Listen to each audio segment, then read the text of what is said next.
tunaikabidhi ibada hii mikononi mwako, tukiomba uje katikati yetu, tusaidie kuwa tayari kwa ajili ya Roho unayemwachilia juu yetu, na ufanye uwepo wako ujae mahali hapa. Tunaomba katika jina la Yesu, amen.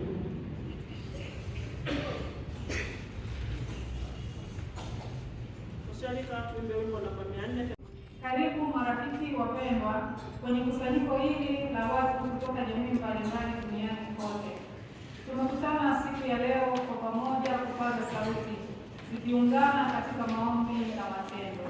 Maudhui yetu Njoni Kwangu Nitawapumzisha yanatoa hamasa kupitia Mathayo sura ya 11 mstari wa 28. Ni mwaliko wa moyo mkunjufu kutoka kwa Yesu kwa wote waliolemewa na mizigo. Kwa hiyo unakaribishwa kuja kama ulivyo. Leta mizigo yako inayokulemea ili upate pumziko. Wanawake wa Kikristo kutoka Nigeria wanawaita mahali popote mlipo duniani, wakiwaashiria mje na kupata pumziko la nafsi zenu. Tunapoabudu pamoja, tushirikiane kubeba mizigo yetu kwa pamoja na kupata nguvu mpya katika umoja wetu. Kila mmoja ajione kuwa mhusika tunapoungana tukikumbatiwa na upendo wa Yesu. Nakaribisha kwaya kuomba mioyo na nafsi zetu katika maneno ya Yesu yanayopatikana katika Injili ya Mathayo. Tusikie maneno haya kama mwaliko wenye rehema kutoka moyoni mwa Mungu mwenyewe. Mathayo sura ya 11 mstari wa 28 hadi 30.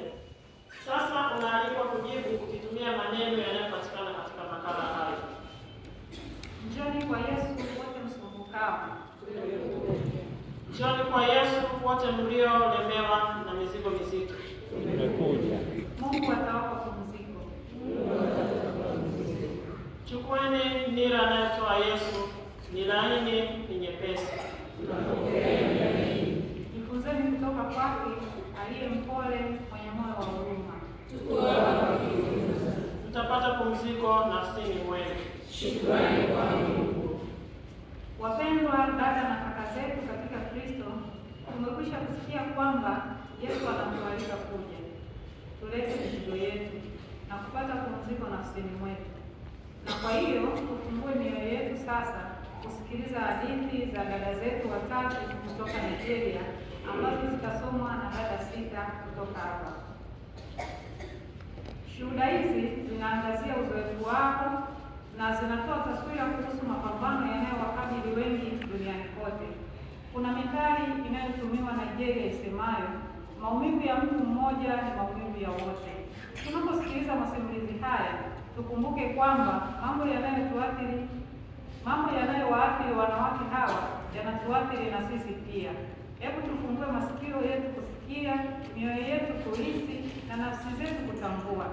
Mungu anayetualika tuje na kupata pumziko ndiye anayetumia masimulizi haya kuleta msukumo mkubwa katika maombi ya uaminifu yanayotuunganisha katika mabara yote kwa upendo na matumaini.